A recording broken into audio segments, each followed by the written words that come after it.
Some love stories begin with the whole world watching and end with the whole world crying. In the summer of 1981, a shy 19-year-old girl walked down a red carpet toward a prince, and 750 million people held their breath. They called it the fairy tale of the century. But behind the golden carriages and the cheering crowds, a quieter story was already unfolding. One of two people who could not save each other, and a nation that would not stop watching. For nearly 30 years, the man at the center of it all said very little. Yet the truth was never hidden. It was written in his silences, in the way he carried her memory, and in the two sons who look more like her every year. This is the real story of Charles and Diana, not the tabloid version, but the human one. The story really begins long before the famous wedding. Charles was a prince raised inside a strict, formal world where duty always came before feelings. He grew up learning to hide emotion, to smile for cameras, and to put the monarchy above everything, including himself. When he met Diana Spencer, she was young, warm, and completely unprepared for the enormous life she was about to step into. She came from an aristocratic family, but she was still a teenager who loved children, pop music, and simple kindness. The two of them were very different people, pushed together by pressure, expectation, and a royal system that badly wanted a suitable bride for the future king. Their wedding in 1981 became one of the biggest events in television history. Diana wore a gown with a train so long it filled the entire aisle of St. Paul's Cathedral. Outside, huge crowds waved flags and wept with joy. To the public, it looked like a dream come true, but those close to the couple could already sense the strain. Diana felt lost inside the cold, rigid palace routines. She was only 20 years old, suddenly one of the most photographed women alive, and expected to behave with perfect royal calm at all times. The weight of it was crushing for someone so young. Charles, meanwhile, was struggling in his own way. He had spent his whole life being told what to do and who to be. He did not know how to comfort a wife who needed warmth he had never been taught to give. The gap between them grew quietly at first, small misunderstandings, lonely evenings, and a sense that they were living separate lives under the same roof.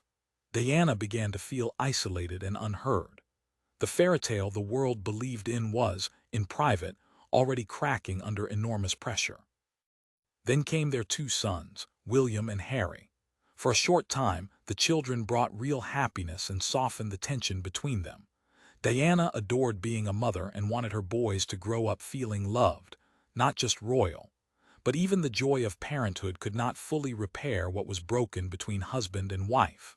The strain was building slowly, and soon the whole world would begin to notice. By the early 1990s, the cracks in the marriage were no longer private.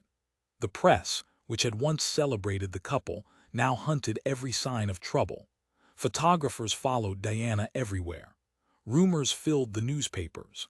The pressure that had started as a private struggle became a very public storm, and neither Charles nor Diana could escape the constant attention.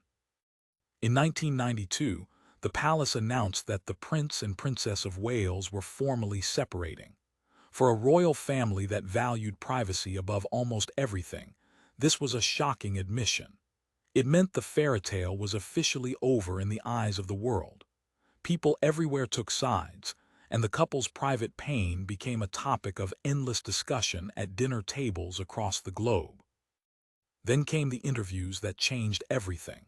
In 1994, Charles took part in a television documentary in which he spoke, with painful honesty, about his marriage.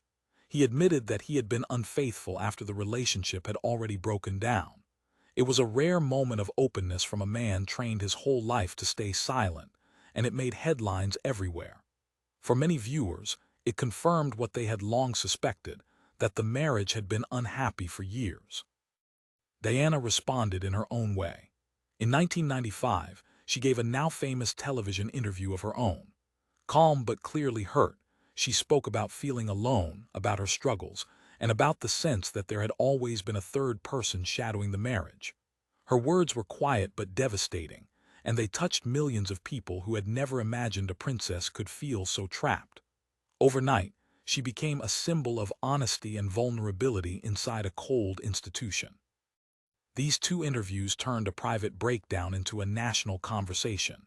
Everyone had an opinion.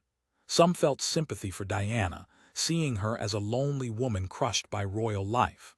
Others defended Charles, arguing that he too had been forced into a marriage that never truly fit.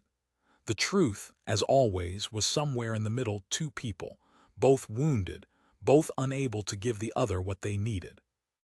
In 1996, the divorce was finalized. Diana kept the title Princess of Wales but stepped away from the formal royal family. She began to build a new life focused on charity work, using her enormous fame to draw attention to causes many others ignored. She visited hospitals, comforted the sick, and walked through minefields to highlight the dangers of war. In doing so, she found a purpose that finally felt like her own. For a brief moment, it seemed the worst was behind them. Both were free to move forward, and Diana appeared happier than she had been in years. No one watching could have imagined that the most heartbreaking chapter of all was still to come, and that it would arrive with terrible speed. In August 1997, the world woke to news it could barely believe. Diana had been in a car crash in Paris, in a tunnel beside the River Seine, while trying to escape the photographers who chased her everywhere. At first there was confusion and hope. Then came the confirmation that stopped hearts across every continent. Diana, Princess of Wales, had died. She was only 36 years old. The reaction was unlike anything seen before. Outside the royal palaces in London, oceans of flowers piled higher and higher as ordinary people came to grieve, a woman most of them had never met. Strangers wept openly in the streets. For millions, Diana had felt like a friend, someone who understood pain, who hugged the sick, who seemed real in a world of distant royalty. Her sudden death left a wound that the whole nation felt at once. For Charles, the loss was deeply complicated. Whatever had gone wrong between them, Diana was still the mother of his children, and he had known her since she was a teenager. He traveled to Paris himself to bring her body home, a quiet and painful duty that showed a side of him the cameras rarely captured. Behind palace walls, his most urgent concern was his two sons, William and Harry, who were still boys and had just lost their mother in the most sudden and public way imaginable. The days that followed were some of the most difficult the monarchy had ever faced. The public wanted to see grief. They wanted the royal family to mourn openly, the way ordinary families do. The royals, trained for generations to stay composed and private, struggled to respond in the way the nation demanded. Pressure built until finally the family stepped forward publicly to honor Diana and share in the country's sorrow. Diana's funeral became a global event watched by billions.